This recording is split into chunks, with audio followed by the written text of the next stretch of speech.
عالم اسلام کی عظیم و قدیم دینی درسگاہ جامعہ علوم اسلامیہ علامہ بنوری ٹاؤن کراچی کے شیخ الحدیث حضرت مولانا قاری مفتاح اللہ رحمۃ اللہ علیہ کا انتقال ہو گیا ہے۔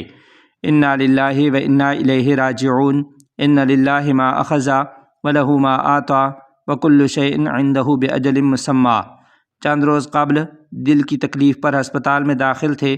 آج نماز فجر کے بعد تلاوت اور اذکار بھی کیے۔ اچانک اس دوران طبیعت خراب ہوئی۔ 1 گھنٹے کے بعد داعی اجل کو لبیک کہہ گئے۔ آپ رحمۃ اللہ علیہ کی عمر مبارک 75 برس تھی۔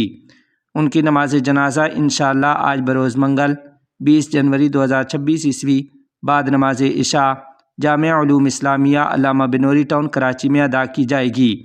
آپ رحمۃ اللہ علیہ کی وفات پر قائدین وفاق المدارس العربیہ پاکستان نے گہرے رنج و غم کا اظہار کرتے ہوئے آپ کی وفات کو علمی حلقوں کے لیے بڑا نقصان قرار دیا ہے۔ اہل خانہ سے مسنون تعزیت کا اظہار کرتے ہوئے احباب و اہل مدارس سے خصوصی دعاؤں کی درخواست بھی کی گئی ہے۔